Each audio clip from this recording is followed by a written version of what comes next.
إن الحمد لله نحمده ونستعينه ونؤمن به ونتوكل عليه ونعوذ بالله من شرور أنفسنا ومن سيئات أعمالنا من يهده الله فلا مضل له ومن يضلل فلا هادي له أشهد أن لا إله إلا الله وحده لا شريك له وأشهد أن سيدنا مولانا وحبيبنا محمدا عبده ورسوله لا نبي بعده اللهم صل وسلم وبارك على سيدنا محمد وعلى آله وأصحابه ومن تبعهم بإحسان إلى يوم القيامة أما بعد قال الله تعالى في كتابه الكريم أعوذ بالله من قال الله تعالى في كتابه الكريم والعصر إن الإنسان لفي خسر إلا الذين آمنوا وعملوا الصالحات وتواصوا بالحق وتواصوا بالصبر وقال النبي محمد صلى الله عليه وسلم طوبى لمن جعل الله مفتاحا للخير مغلاقا للشر وويل لمن جعل الله مغلاقا للخير مفتاحا للشر كما قال عليه الصلاة والسلام. Hadirin yang dimuliakan Allah Subhanahu wa taala. Kita bersyukur kepada Allah Subhanahu wa taala yang mana Allah Subhanahu wa taala telah memberikan kepada kita ini suasana yang baik. Allah Subhanahu wa taala telah memberikan kepada kita lingkungan yang baik. Ini adalah salah satu modal untuk memperjuangkan agama. Salah satu modal untuk mengenal Allah Subhanahu wa taala. Hadirin yang Allah Subhanahu wa taala, usaha yang paling penting yang mesti kita wujudkan dalam diri kita ini adalah usaha iman. Usaha iman, usaha atas hidayah. Bagaimana semakin hari kita ini semakin kenal kepada Allah Subhanahu wa taala. Semakin kenal kepada Allah, rindu kepada Allah, cinta kepada Allah, takut kepada Allah, bergantung hanya kepada Allah Subhanahu wa taala. Ini adalah usaha yang sangat-sangat penting. Ketika hati seseorang ini sudah ada ta'alluq kepada Allah Subhanahu wa taala, maka inilah puncaknya kesuksesan dunia dan akhirat. Hadirin yang Allah Subhanahu wa taala, dalam keadaan apa saja orang beriman ini baik, hadirin Allah Subhanahu wa taala. Asalkan dia ini imannya benar, ta'alluq kepada Allah Subhanahu wa taala, mau jadikan apapun dari Allah Subhanahu wa taala itu adalah baik. Jika dijadikan kaya, maka kekayaan itu baik juga untuk dia. Sehingga dengan harta kekayaannya dia gunakan habis-habisan untuk berkorban demi tegaknya agama Allah Subhanahu wa taala. Jika dijadikan miskin pun tidak ada keluhan, tidak mengeluh. Karena orang miskin dikatakan 500 tahun lebih dahulu masuk surga daripada orang-orang kaya. Apa saja kondisinya ini baik bagi orang-orang beriman. Sehat, jika sehat maka digunakan untuk memperjuangkan agama Allah Subhanahu wa taala. Habis-habisan ibadah. Jika dalam keadaan sakit pun dosanya semuanya diampuni oleh Allah Subhanahu wa taala. Maka orang beriman ini apapun keadaannya dia ini baik. Maka Allah Subhanahu wa taala dan Allah Subhanahu wa taala telah perintahkan kepada kita semua dunia untuk minta ini iman, untuk minta ini hidayah. Kita jangan berpuas diri dengan iman yang sudah ada sekarang.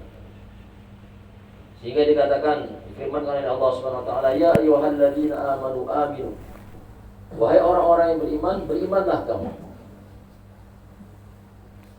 Maka para ulama mengatakan ini, kenapa orang sudah beriman disuruh beriman kembali? Maksudnya apa? Kita ini disuruh oleh Allah SWT untuk meningkatkan iman yang sudah ada ini. Jangan puas dengan iman kita yang sudah ada sekarang ini.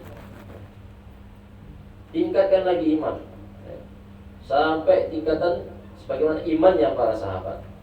Ya ayyuhalladzina amanu aminu kama amanan nas. Wahai orang-orang yang beriman, berimanlah kamu sebagaimana imannya an-nas, yaitu para sahabat. Sebagaimana imannya para sahabat. Maka kata para ulama, iman ini harus murni, tulen kepada Allah SWT 100%. Keyakinan kepada Allah 100%. Kalau kita mengatakan semua daripada Allah SWT, kullun min indillah, kecuali 1% saja, berarti imannya masih ada syirik hadirin. Ya. Kita merasa bahwa masih ada makhluk yang bisa memberikan manfaat dan mudarat, ini masih ada syirik imannya Allah SWT. Maka kita betulkan keyakinan kita, meningkatkan iman. Jangan sampai iman kita ini tercampur dengan kesyirikan. Jangan sampai tercampur dengan kezaliman, yaitu dengan kesyirikan. Semua daripada Allah Subhanahu wa taala. Hadirin Allah Subhanahu wa taala. Yang besar, yang kecil diciptakan oleh Allah Subhanahu wa taala. Yang tampak, yang tidak tampak diciptakan oleh Allah Subhanahu wa taala. Makhluk sama sekali tidak bisa memberikan manfaat dan mudarat kecuali dengan izin Allah Subhanahu wa taala. Kullun min indillah, segala sesuatu adalah milik Allah Subhanahu wa taala, dari Allah Subhanahu wa taala. Jadi badan saya adalah milik Allah Subhanahu wa taala. Hadirin Allah Subhanahu wa taala, kita tidak bisa menggerakkan kaki kita kecuali kalau diizinkan oleh Allah Subhanahu wa taala. Tidak bisa menggerakkan tangan kita kecuali kalau diizinkan oleh Allah Subhanahu wa taala. Bahkan otak kita pun digerakkan oleh Allah Subhanahu wa taala. Nyawa kita pun diberi oleh Allah Subhanahu wa taala. Hadirin Allah Subhanahu wa taala, ini kita usahakan. Kemudian yang kedua, bagaimana kita senantiasa minta hidayah. Minta hidayah daripada Allah Subhanahu wa taala. Setiap hari Allah Subhanahu wa taala telah perintahkan kepada kita 17 kali minta hidayah. Ihdinas siratal mustaqim. Dan inilah yang diusahakan oleh para nabi, yaitu mengusahakan hidayah.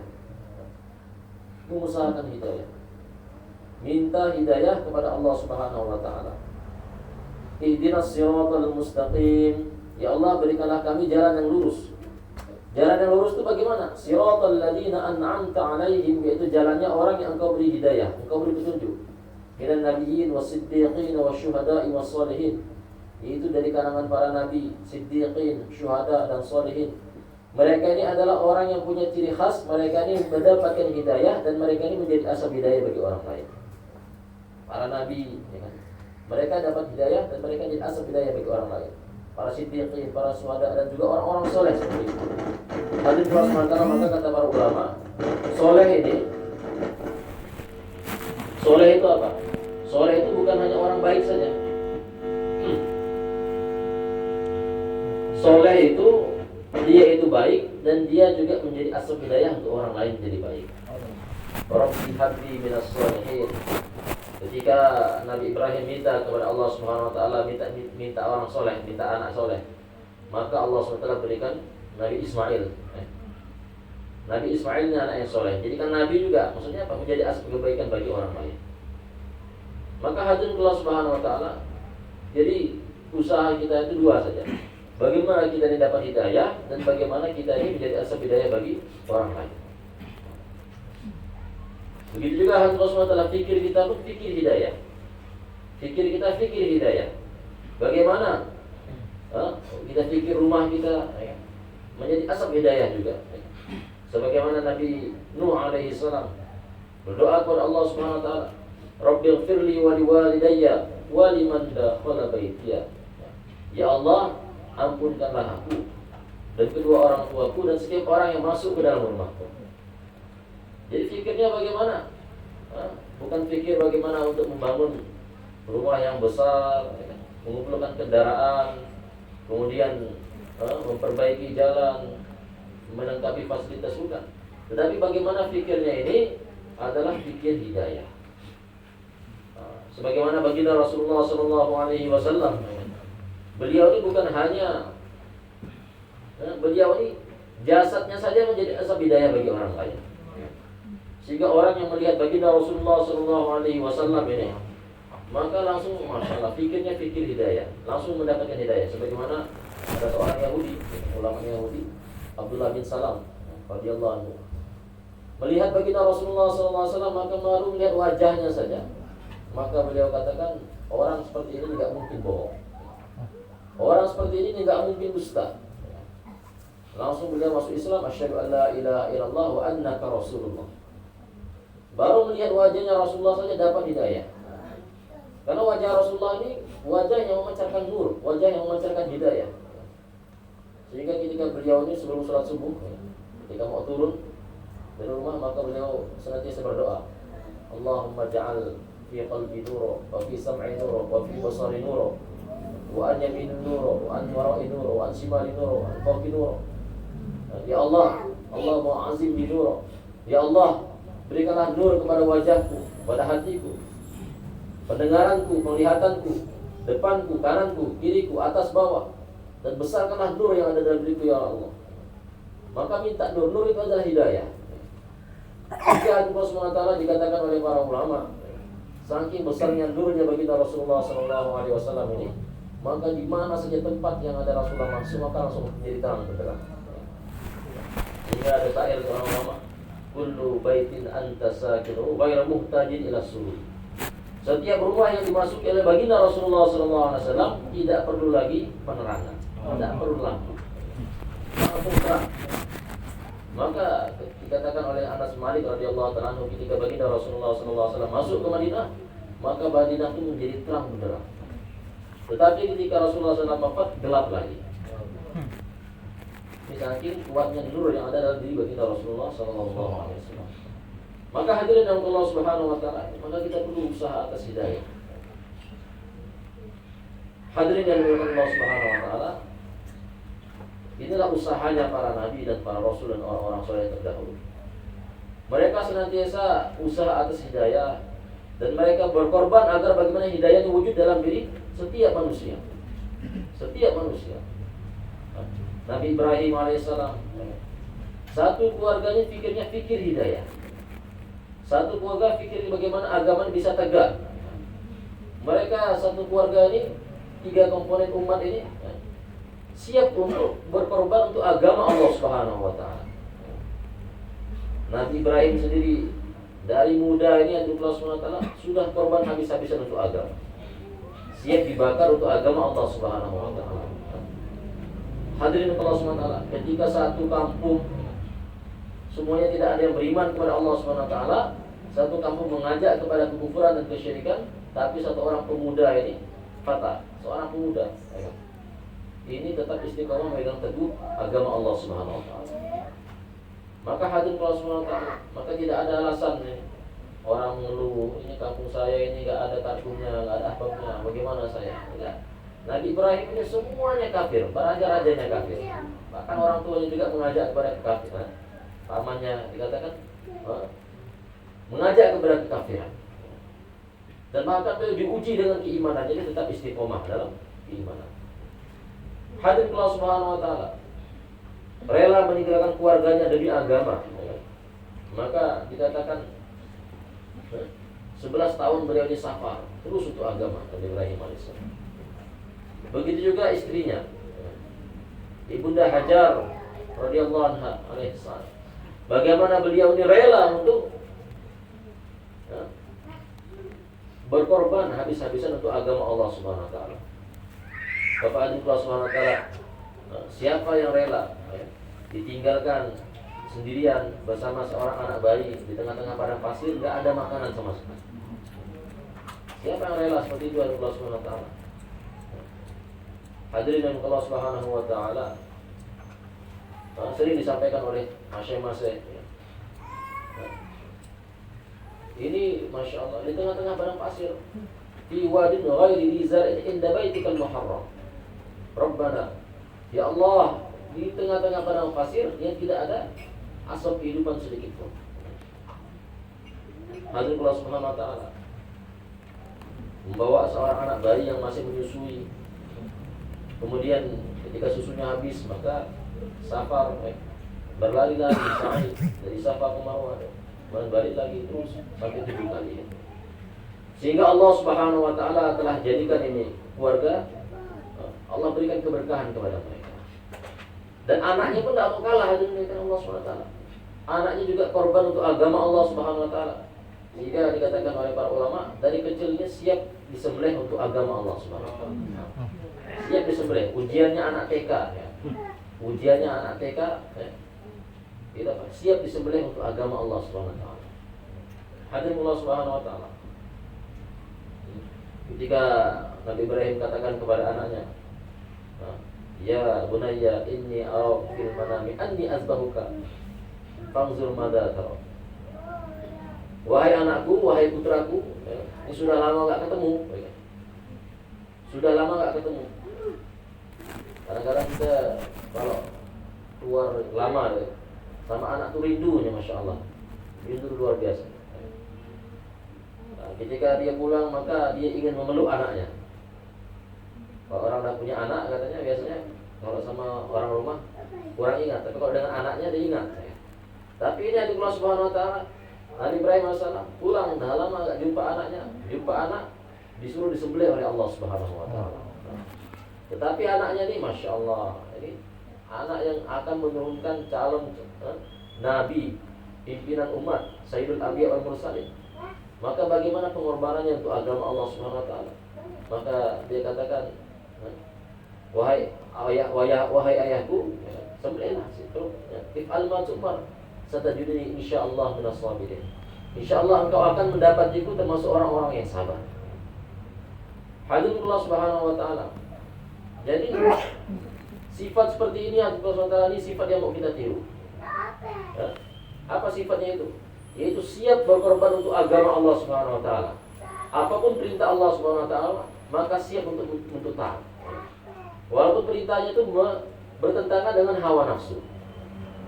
Maka sifat seperti ini Allah Subhanahu Wa Taala yang sangat mahal Allah Subhanahu Wa Taala. Dan sifat seperti inilah, ketika sudah terkumpul dalam satu keluarga Allah Subhanahu Wa Taala, maka Allah Subhanahu Wa Taala akan berikan keberkahan.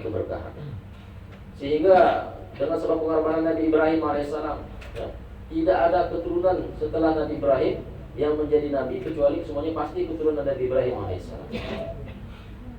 Pasti daripada keturunan Nabi Ibrahim alaihissalam. Dari Nabi Ishak menurunkan nabi-nabi Bani Israel, terus akhirnya menurunkan Nabi Musa, menurunkan Nabi Isa alaihissalam. Yang mana Nabi Isa alaihissalam nanti pun di akhir zaman akan menjadi pejuang agama, akan membunuh Dajjal, memperjuangkan ini agama, mematahkan salib-salib. Kemudian Masya Allah, Hadis Rasulullah dari Nabi Ismail alaihissalam menurunkan Sayyidul Anbiya wal Mursalin baginda Rasulullah sallallahu alaihi wasallam.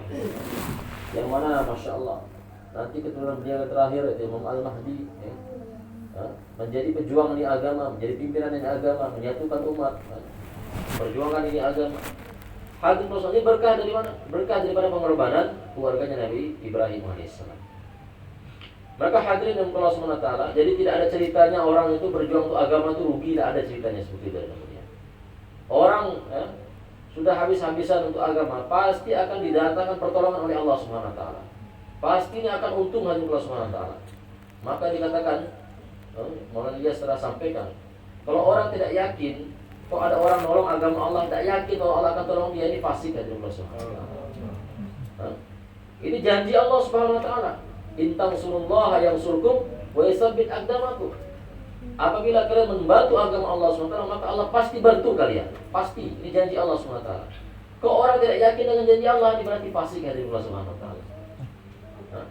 Maka hadirin yang dimuliakan Allah SWT, jadi keadaan yang terjadi sekarang dengan Allah SWT, ini karena kurangnya yakin kita kepada janji Allah SWT. Kalau kita yakin dengan janji Allah SWT, maka ini kita akan istiqomah terus, maka dengan istiqomah ini akan datang daripada pertolongan Allah Subhanahu Wa Taala. Hadirin yang dimuliakan Allah Subhanahu Wa Taala, maka tidak ada ceritanya orang yang berkorban itu rugi, ya tidak ada. Pasti untung. Orang berkorban untuk agama itu pasti untung. Apapun yang dia korbankan, apapun yang dia korbankan. Hadirin Allah Subhanahu Wa Taala. Dan janji Allah Subhanahu Wa Taala ini pasti Allah Subhanahu Wa Taala. Sayyidina Ibunda Khadijah radhiyallahu taala anha, bagaimana beliau telah korban habis-habisan untuk agama Allah Subhanahu Wa Taala. Dulu julukannya adalah wanita yang paling kaya di kota Mekah. Wanita yang paling kaya di kota Mekah. Ketika datang wahyu, bagaimana beliau telah habiskan harta beliau untuk membantu dakwahnya baginda Rasulullah sallallahu alaihi wasallam. Dengan sifatnya yang Masya Allah, ketika baginda Rasulullah SAW datang dari Allah Subhanahu Wa Taala, maka ditenangkan hatinya. Bagaimana diceritakan dalam kitab Bukhari, ya. Baginda Rasulullah SAW ini datang daripada Gua Hira. Setelah dapat wahyu, maka beliau katakan kepada istrinya, "Zammiluni, zammiluni, selimuti aku, selimuti aku." Maka ditenangkan oleh istrinya, "Wahai Muhammad, wahai suamiku, wahai suamiku, engkau jangan takut. Engkau ini adalah orang yang senantiasa menyambung tali silaturahmi, memberi makan orang-orang miskin, menyantuni janda dan anak-anak yatim. Engkau adalah orang baik. Engkau pasti akan diberi kebaikan oleh Allah SWT. Jangan takut wahai suamiku." Ditenangkan hati suaminya. Hadirin Allah Subhanahu wa taala. Kemudian Masya Allah, beliau telah habis-habisan berkorban harta, sehingga Masya Allah mendapatkan salam langsung daripada Allah Subhanahu wa taala. Dan Allah Subhanahu wa taala menyiapkan satu tempat untuk Siti Khadijah radhiyallahu anha yang terbuat daripada mutiara. Kemuliaan, ya.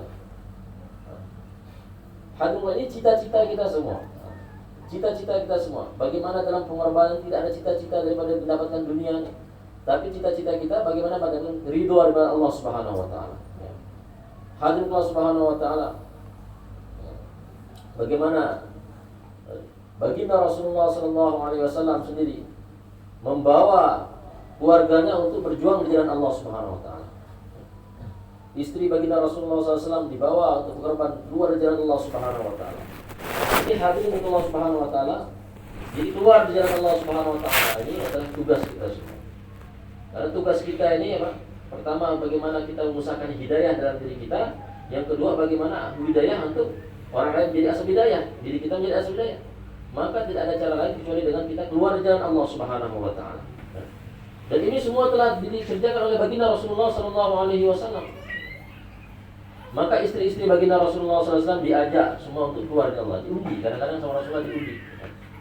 Hadirin Allah Subhanahu wa taala.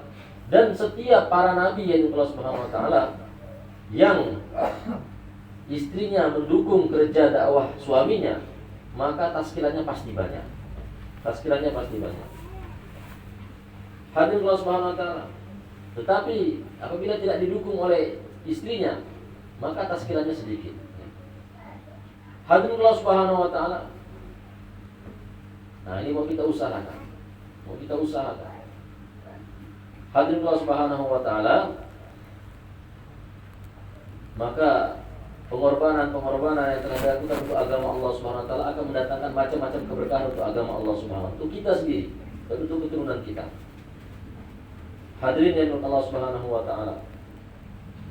Jadi tidak ada ceritanya orang itu korban untuk agama itu kok rugi.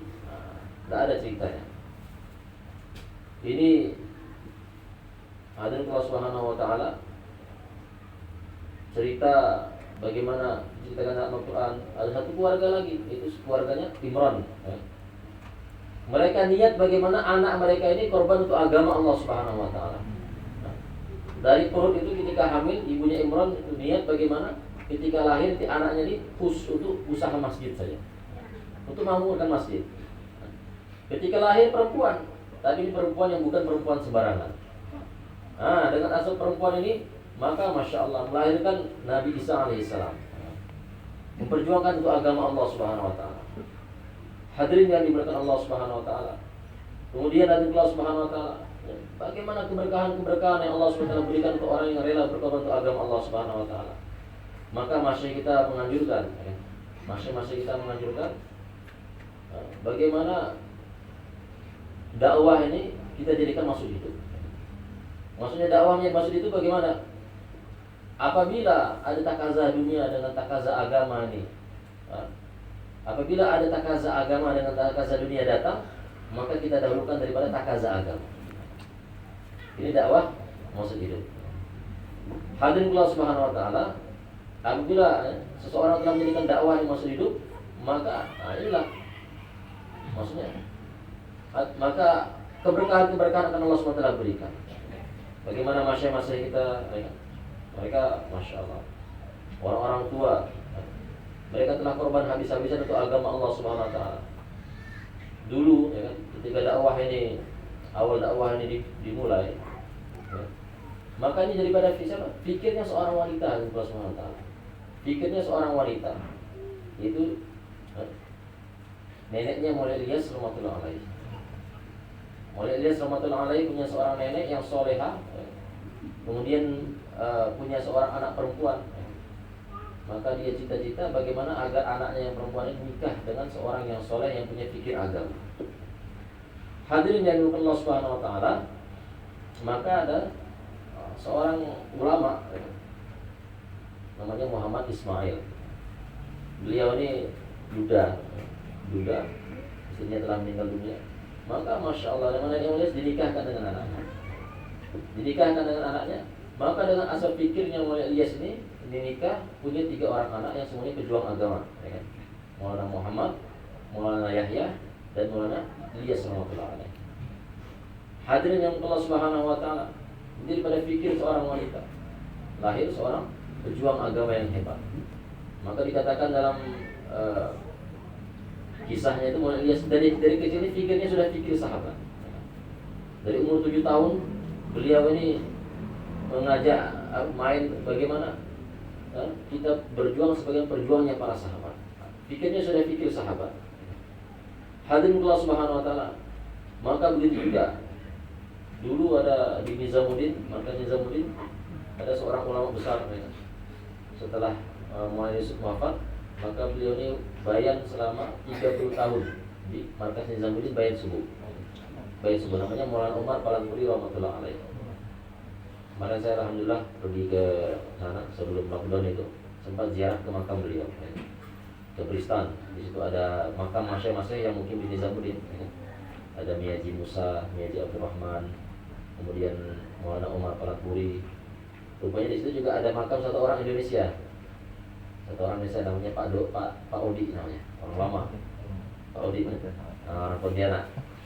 Masya Allah, meninggal di sana, dimakamkan dengan makamnya para masyayikh. Maka Allah Subhanahu wa taala, jadi Maulana Umar Palangpuri rahmatullah alaih. Beliau ini Allah Subhanahu wa taala dari kecil ini yatim, ditinggal wafat oleh ayahnya dalam keadaan masih kecil, dididik oleh ibunya. Maka ibunya itu bagaimana mendidik anaknya tadi? Maka dididik setiap hari anaknya belajar ngaji, apa yang dia dapat di luar. Maka suami ibunya ditanya, wahai anakku, apa yang kamu dapatkan hari ini? Sampaikan kepada ibumu ini. Maka wahai ibuku, saya dapat dengar hadis ini, saya dengar Quran ini, saya begini dapat didengarkan kepada ibunya setiap hari.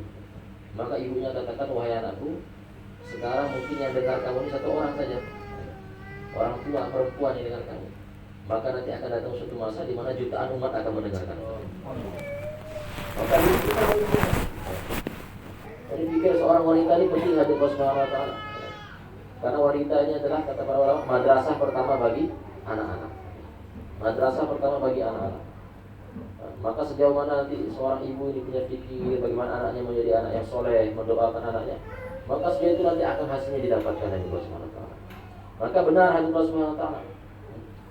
Jadi Maulana Umar ini, Allah Subhanahu wa taala ceritakan di kemudian hari, beliau masya Allah sangat dicintai oleh Maulana Yusuf rahmatullah alaih. Saking cintanya Maulana Yusuf dengan Maulana Umar, maka setiap Maulana Yusuf bayan suruh duduk di depan. Dicatat. Kamu catat apa yang saya bayangkan, kata Maulana Yusuf. Maulana Yusuf yang ngarang kitab Hayatus Sahabah, kakeknya Hadraji Maulana Sa'ad. Maka dicatat sama Maulana Umar apa yang dibayangkan oleh Maulana Yusuf rahmatullah alaih. Maka ketika Maulana Umar izin mau ke WC, Maulana Yusuf berhenti bayang. Maulana Umar datang, bayang lagi lanjut. Seperti itu Allah Subhanahu wa taala. Saking cintanya Maulana Yusuf pada Maulana Umar Palangpuri rahmatullah alaih. Hadirin yang dimuliakan Allah Subhanahu wa taala, maka masya Allah ketika Maulana Umar sudah besar dari Allah Subhanahu wa taala, istimewa dibuat, maka jutaan umat yang dengar beliau. Selama 30 tahun baik subuh itu Maulana Umar Palangpuri rahmatullah alaih. Hadirin Allah Subhanahu wa taala, maka ini masya Allah, ini yang mau kita usahakan. Bagaimana setiap komponen masyarakat ini, komponen umat ini memperjuangkan ini agama. Hadirin yang Allah Subhanahu wa taala, maka Allah Subhanahu wa taala, jadi dakwah ini Nah, ini salah satu perjuangan kita sekarang dengan usaha dakwah. Dakwah ini kata para masyayikh ini tak boleh berarti apapun keadaannya.